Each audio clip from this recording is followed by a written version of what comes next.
Hi friends, welcome to my YouTube channel Law Days with Reshma. Today we are discussing one of the most important decisions of Indian judiciary, Muhammad Ahmad Khan versus Shabano Begum. According to the Muslim personal law, after divorce, the wife is entitled to maintenance during the period of iddat. Now, what is this period of iddat? Iddat may be described as the period during which it is incumbent upon a woman whose marriage has been dissolved by divorce or death to remain in seclusion and to abstain from marrying again. This abstinence is imposed to ascertain whether she is pregnant by the husband, so as to avoid confusion of parentage. When the marriage is dissolved by divorce, the duration of the iddat, if the woman is subjected to menstruation, is 3 course. If she is not so subject, it is 3 lunar months. If the woman is pregnant at the time, the period terminates upon delivery. When the marriage is dissolved by death, the duration of the iddat is 4 months and 10 days. If the woman is pregnant at the time, the iddat lasts for 4 months and 10 days or until delivery, whichever period is longer. Now let's come back to our case in hand. The right to maintenance after the period of iddat came to be considered under sections 125 to 127 of the Code of Criminal Procedure. A large number of cases arose and they culminated in Muhammad Ahmad Khan versus Shabano Begum. Shabano Begum, who belonged to Indore, Madhya Pradesh, married Muhammad Ahmad Khan in 1932 and they had 5 children. Muhammad Ahmad Khan had a second marriage after 14 years, and in 1978, when Shabano was 62 years old, he divorced her. When Khan stopped providing rupees 200 per month as promised by him, she filed a criminal suit under section 125 CRPC asking for a maintenance amount of rupees 500 per month. The local court ordered the payment of rupees 25 per month, which was enhanced to rupees 179 per month by the High Court.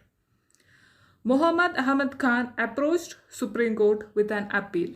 The 5-judge bench of the Supreme Court held that a Muslim husband having sufficient means must provide maintenance to his divorced wife who is unable to maintain herself.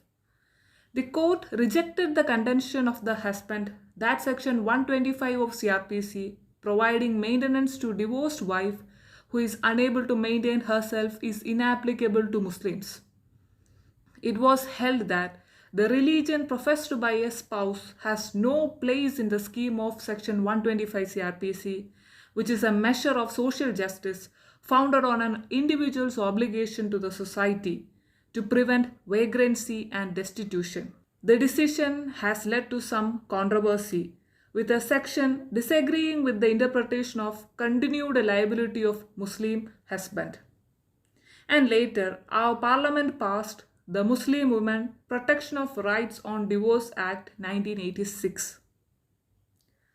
According to section 3 of the act, a Muslim divorced woman shall be entitled to a reasonable and fair provision and maintenance within the period of iddat by her former husband. According to section 4 of the act, where a magistrate is satisfied that a divorced woman has not remarried and is not able to maintain herself after the iddat period, he may make an order directing such of her relatives as would be entitled to inherit her property on her death according to Muslim law to pay such reasonable and fair maintenance to her as he may determine fit and proper, provided that where such divorced woman has children, the magistrate shall order only such children to pay maintenance to her. And in the event of any such children being unable to pay such maintenance, the magistrate shall order the parents of such divorced woman to pay maintenance to her. Provided further that if any of the parents is unable to pay his or her share of the maintenance ordered by the magistrate on the ground of his or her not having the means to pay the same, the magistrate may, on proof of such inability being furnished to him, order that the share of such relatives in the maintenance order by him be paid by such of the other relatives as may appear to him to have the means of paying the same. Now, where a divorced woman is unable to maintain herself and where she has no such relatives also, then the magistrate may by order direct the state Waqf board established under section 9 of the Waqf Act to pay such maintenance as determined by him. Whereas, according to section 5 of the Act, if on the date of the first hearing of the application, a divorced woman and her former husband declare either by affidavit or any other declaration in writing, either jointly or separately, that they would prefer to be governed by the provisions of sections 125 to section 128 of CRPC and file such affidavit in the court hearing the application, the magistrate shall dispose of such application accordingly. Now, the constitutional validity of this 1986 Act was challenged in the case Daniel Latifi versus Union of India.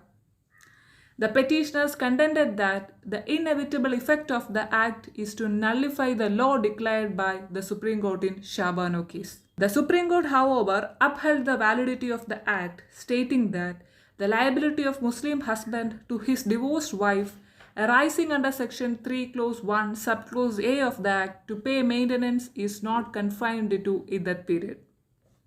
Again, in a 2010 decision in the case Shabana Banu versus Imran Khan, the basic and foremost question that arose for consideration was whether a Muslim divorced wife would be entitled to receive the amount of maintenance from her husband under Section 125 of the CRPC.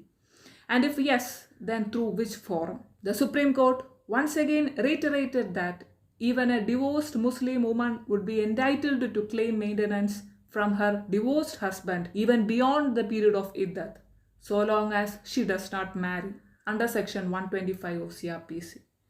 Thus, being a beneficial piece of legislation, the benefit thereof must accrue to the divorced Muslim women. The court further observed that it is quite discernible that a family court established under the Family Court Act shall exclusively have jurisdiction to adjudicate upon the application so filed under Section 125 of CRPC.